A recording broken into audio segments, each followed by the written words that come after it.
think like actual like higher caliber of speeds exist, like that are incalculable. What'd you say?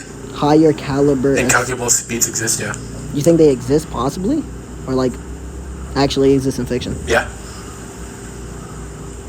I think they actually exist in fiction. I don't think they're like this, like explainable or like actual like physically possible within our dimension or existence. Can you give me an example of like any fictional setting? Of physics. Can you give me an example of like any fictional setting, like of any fictional setting? Wait, no.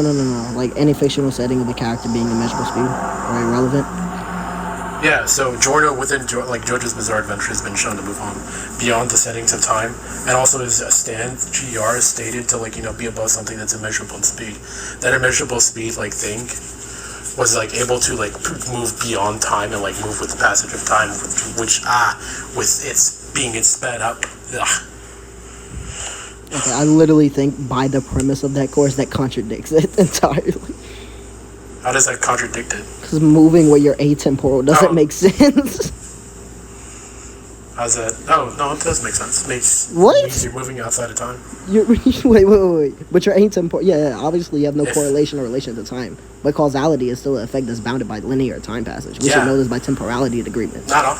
You can have the higher forms of causality that are beyond There's time. no causality. Universal substantiation for causality is... It's like you're going off of like the basis that there is no causality. No, there's definitely causality. No, there's definitely causality. There's no higher layers of causality at all. There's no way to prove there is. Not even in fiction. Show me a case. Show me a case.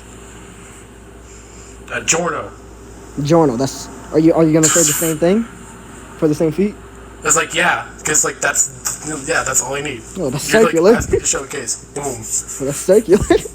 How's that circular? You asked me to show you a case. I showed you a case. Yeah, but you're appealing to the... That's not begging the question, since you're not putting that into question. You're putting it into like higher existence of causality. Before, if you recall, whenever I was arguing atemporality and everything. That's like, I know, that's what you're arguing right now. That's like what you were arguing before, but now you're not arguing that. No, but that's begging the question to repeat the same information that's already been perceived to be faulty of style by my argument or refutation. Not at all, because I'm not replaying the same information. You literally said it's the same evidence. Yeah, the same evidence from before. This is a different. That's begging the question. Discussion. Then it doesn't matter. That's not begging the question at all. Wait, it's not a wait. It's a different discussion to provide said truth or the preponderance to other said claim. It's entirely begging the question. Yeah, I know. That's not begging the question. That's inherently what begging the question would be. How is that begging the question if because the evidence isn't what's in question? It's like the existence of something. No. What's put into question... Yeah, you're right. What's put into question is the existence of said things, of one, causality being higher than that scope, and what was put into question was before is the evidential branch for Giorno being that said immeasurable speed. If I'm already putting that substantiation into question, then inherently the causality point that you're begging the question for, I'll just say it, begging the question for my sake, is putting that evidence into like a circular tangent where you never get a truth clause at that point, which is so dumb. How can you never get a truth clause out of that point? You're begging the question. It's like just because you don't understand it. No, that's because just whenever anything goes in a circle, you never get a truth clause. Yes, you can. Wait. you think? So wait. Let me get this straight. You think whenever something goes in a circle, you could get a truth? Yep, 100%. 100%. You're positive. Just to say, yeah. I'm positive on this. I'm okay. not trolling your ass right now. Let's see.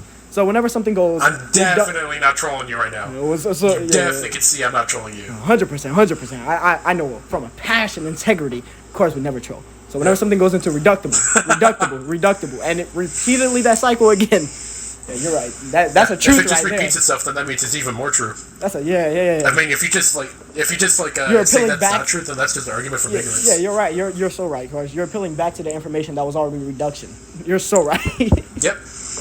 100%. The reductible of the reduction. That's a reduction. So proves itself. Like, yeah. So it's kind of like an axiom. I see what you mean. So the reduction, which is the foundation scope of it, whenever it doesn't really have a foundation, it's circular for a reason, but supposedly it's true, so it has to have a foundation, right? So the reduction, 100%. And then so one continues a reductible. At one point, the reductible goes back to that reduction, and at one point, that reductible has to be that reduction for that reduction itself. Foundationalized archive doesn't make sense at this point. Even overarching points don't make sense. Yeah, you're right. They don't.